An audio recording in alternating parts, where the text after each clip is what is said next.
Саламатсыздар ма оқушылар? Бүгінгі біздің тақырыбымызды білу үшін суреттерге мұқият назар аударыңыздар. Бұл жерде қандай белгілер, қандай ғимараттар, қандай мүсіндер берілген екен? Әрине дұрыс айтасыздар.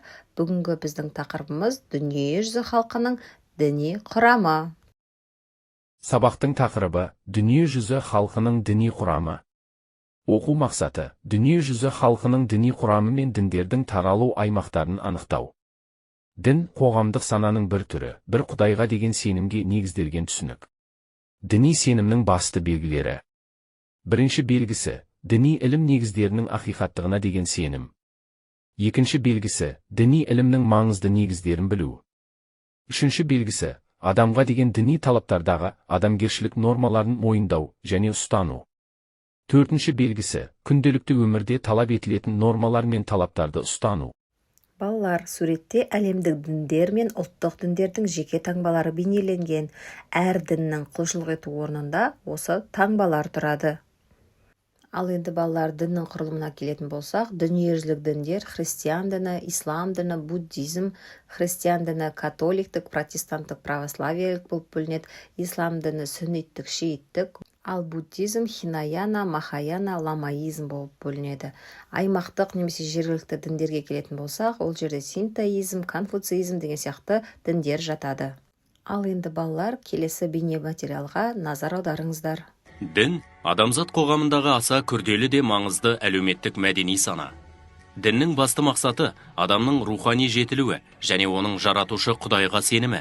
Жер шарында адамзаттың 20-30%-ның діни ұстанымдары жоқ.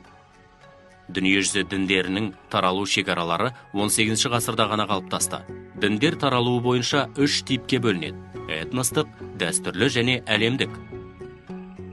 Діндердің тез және кең таралғандығының басты факторы осы діндердің кез келгеніне кіруге тайпалық, рулық, этноұлттық және кастакландық шектеулердің болмауы.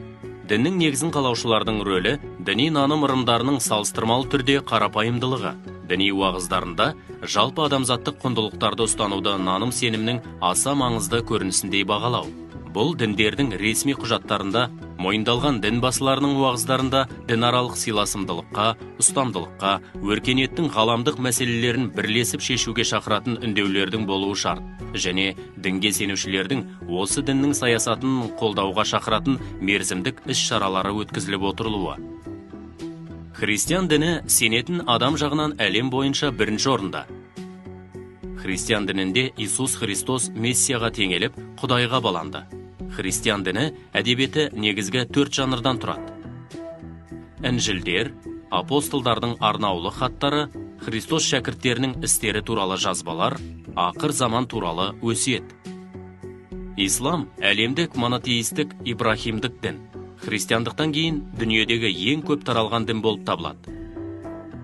Шариғат терминологиясында ислам толық мойын сұну, Аллахтың алдындағы парыздарды орындау, одан басқа құдайларға табынбау болып есептеледі. Ислам дінін ұстанушы жан мұсылман деп аталады. Мұсылмандардың негізгі діни кітабы Құран кәрім, классикалық әдеби араб тілінде Аллах тарапынан түсірілген. Буддизм дүние жүзіне кеңінен таралған негізгі 3 діннің бірі. Буддизмді біздің заманымыздан бұрын 5-6 ғасырларда Үндістанның бүгінгі Бихар штатында Сиддхарта Гаутама негізін қалаған. Буддизмнің негізгі қағидасы жан иесіне жамандық жасамау болғандықтан жер жүзіне соғыссыз тарады. Қазіргі кезде буддизм дінін 1 миллиардқа жуық адам ұстанады. Ол діни шығармалар жинағы Трипитакада баяндалған. Балалар, мына картаға назар аударатын болсаңыздар, көк түсті аймақтар, яғни бұл жерде христиан дінін басты ұстанатын аймақтарды көрсетуде. Екінші орында ислам дінін ұстанушылар 1 миллиардтан астам адам, одан кейін Будда діні болып табылады. Шығыс Европада, Ресей, Қазақстан аймақтарында христиан дінінің православие бағыты кең таралған. Жалпы Азияда кең таралған әлемдік діннің бірі ислам дінінің шииттік кең таралған қызыл түспен боялған, сүнниттік бағыт ұстанатын аймақтар жасыл түспен боялған. Қазақстан орталығы мен оңтүстік аймақтарында ислам дінінің сүнниттік бағытын ұстанатын мұсылмандар басым, солтүстік аумақтары христиан діні басым дегенді білдіреді. Сүнниттер мен шииттер аралас елдер қатарына Ауғанстан мен Түркияны байқауға болады. Буддизм дінінің таралу аймағы көбіне Үндістан, Қытай, Таиланд, Камбоджа, Монғолия, Жапония, Европа бойынша Португалия, Франция, Норвегия, Америка, ақш пен Канада аймақтарында кең таралған. Ал енді балалар, бірінші тапсырманы орындауға көшейік. Бұл жерде сіздерде сәйкестендіру тапсырмасы, яғни бірінші қатарда сіздерге дін атауы берілген және таралған аймақтары берілген. Осы діндері мен таралған аймақтарын дұрыс белгілеулеріңіз қажет. Мысалға, буддизм, Үндістан, Непал деген сияқты белгілеп көрсетесіздер. Ал екінші тапсырмамыз берілген кесте бойынша дін атаулары, үш негізгі әлемдік діндер берілген, қасиетті кітабы, діннің негізін салған тұлға және негізгі таралған аймақтарын жазуларыңыз тиіс. Мысалға, ислам дінін алатын болсақ, қасиетті кітабы Құран кәрім, діннің негізін салған тұлға Мұхаммед пайғамбар, негізгі таралған аймақтары Орта Азия, Таяу Шығыс деп көрсетуге болады.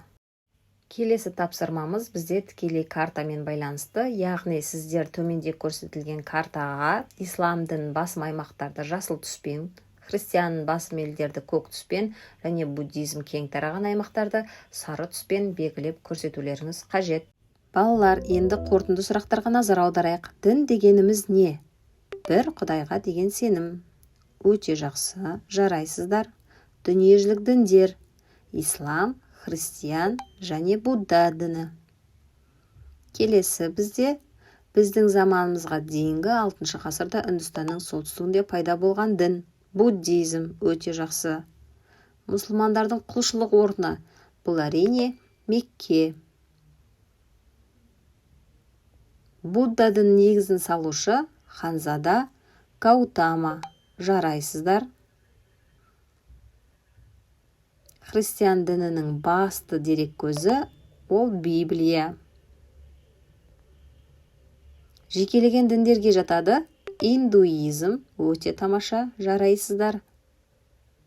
Будда діні таралған аймақтар ол әрине оңтүстік, шығыс Азия. Жапонияның ұлттық діні синтоизм. Тамаша.